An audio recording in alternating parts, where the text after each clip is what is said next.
दोस्तों, कैसे हैं आप। स्वागत है आपका मेरे YouTube चैनल पर। मैं हूं आपका दोस्त के शर्मा।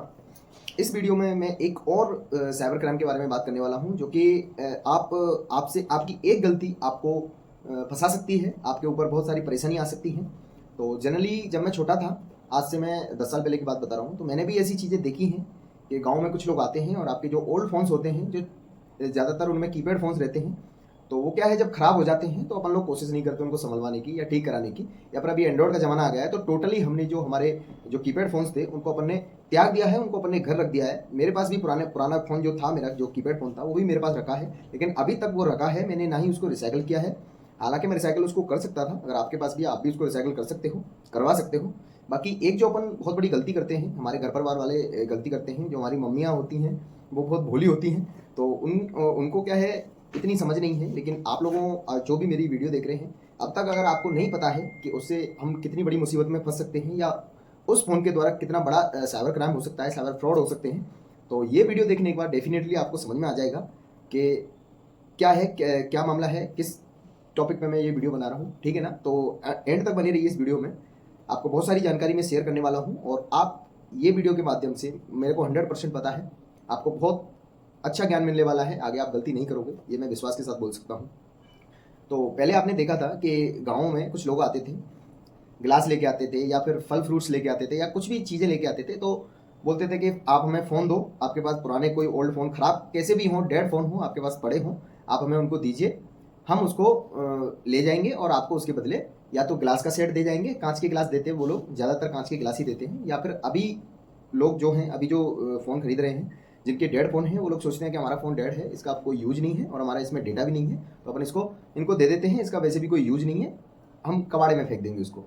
तो वो लोग फ़ोन लेके जाते थे, और फ़ोन ले जाके वो जो करते हैं वो अभी थोड़ी देर में बताने वाला हूँ।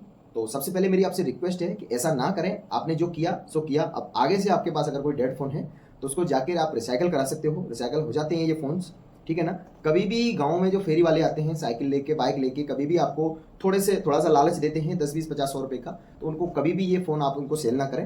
ये मेरी आपसे विनती है, क्योंकि अगर आप ऐसा करेंगे तो आप बहुत बड़ी परेशानियों में फँस सकते हैं। आप किस तरीके से फँस सकते हैं, वो मैं आपको स्पष्ट कर देता हूँ, ठीक है ना?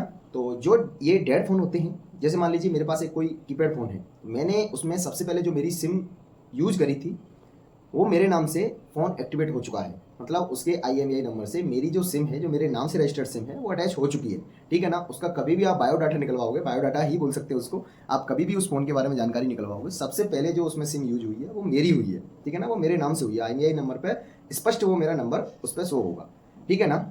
वो आपसे फ़ोन लेके चले गए, ठीक है ना? वो एक पहली सीढ़ी है। उसके बाद वो क्या करते हैं, वो एक क्वांटिटी में फ़ोन इकट्ठे करके वो किसी दूसरे को सेल कर देते हैं। तो जैसे मान लीजिए जिस दूसरे को सेल किया, उसके पास 100, 1000, 2000, 4000 फ़ोन इकट्ठे हो गए, तो 4000 फ़ोन में से ज़ाहिर-सी बात है 2000 फ़ोन वो ठीक करा देगा, जुगाड़ करके कुछ ना कुछ, है ना? और ऐसा भी नहीं है कि आपके फ़ोन बिल्कुल भी डेड हों। किसी फ़ोन की बैटरी खराब हो जाती है, किसी में सिम इजेक्टर खराब हो जाता है, किसी का कुछ खराब हो जाता है, तो आप समझते हो फ़ोन खराब हो गया, हमने दूसरा ले लिया, इसको हम सेल कर देते हैं, ठीक है ना? आपने सेल किया, वो कहाँ पहुँच चुका है? एक बड़े ग्रोह के पास, और वो ग्रोह क्या करता है, उन फ़ोन्स को एक अच्छे अमाउंट में वो ऐसे फ्रॉडर्स को रीसेल करता है, जो कि फ्रॉड करते हैं।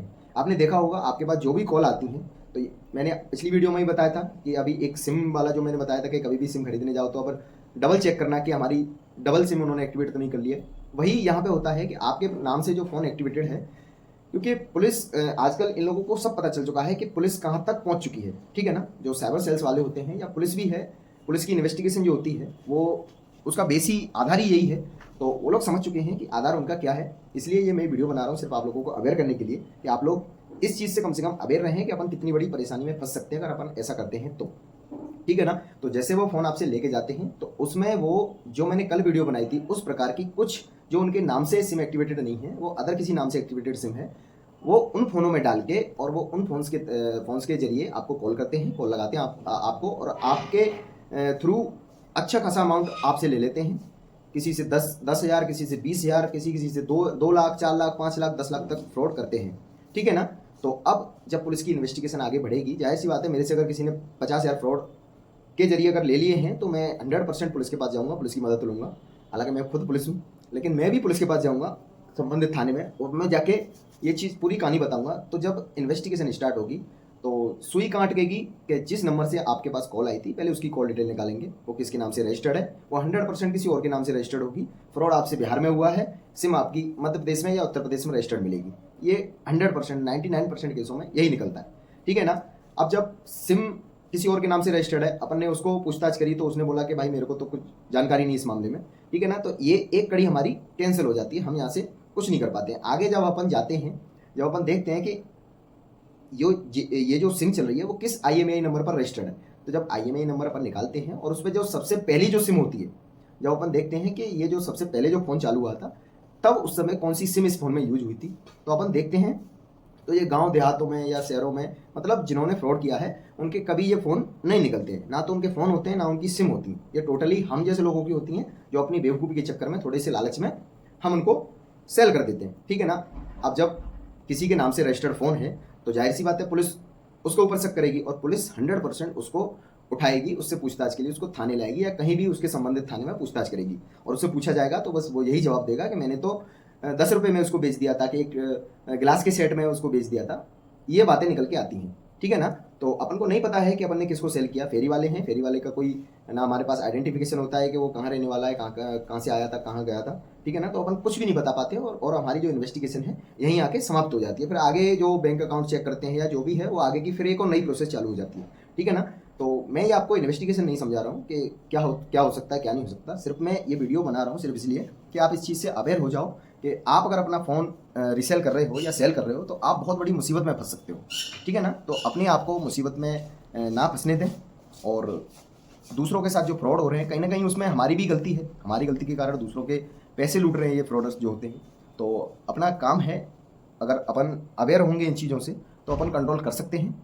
तो बस इस वीडियो के माध्यम से आपसे एक रिक्वेस्ट है कि ऐसा ना करें। आपका अगर फ़ोन है आपके पास, घर में पड़े रहने दो, कोई दिक्कत नहीं, उसमें सिम कार्ड नहीं चल रहा है मत चलने दो, बैटरी डेड है हो जाने दो, मदरबोर्ड डेड है हो जाने दो, ठीक है ना। और एक और बात है, सिर्फ उनके साथ नहीं आपके साथ भी फ्रॉड हो सकता है। आपने फ़ोन को रख दिया, आपको नहीं पता उसमें क्या डेटा है, ठीक है ना। आपका जो भी डेटा है आप सोचेंगे उसका मदरबोर्ड डेड है या क्या डेड, जो भी चीज़ आपने सोच लिया कि इसकी बैटरी डेड है, इसका कैमरा खराब है, इसकी डिस्प्ले चलेगी, इसका सब कुछ खराब है, ठीक है ना। लेकिन डेटा कभी भी नहीं डिस्ट्रॉय होता है, डेटा फ़ोन में रहता है।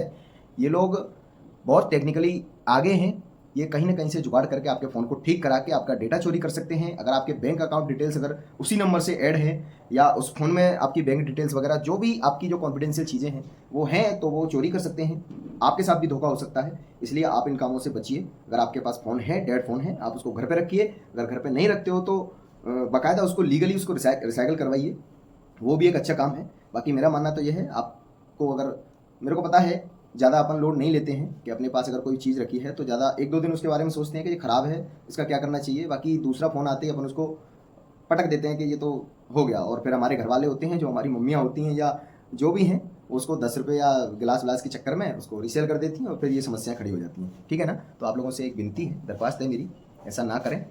अपने आप को भी बचाएँ, दूसरों को भी बचाएँ। सबका पैसा बहुत मेहनत का है। फ्रॉडर्स 10 मिनट में आप लोगों से 1 लाख 2 लाख ऐंठ लेते हैं तो बहुत ख़राब लगता है। तो इन चीज़ों से बचें आप। धन्यवाद। जय हिंद।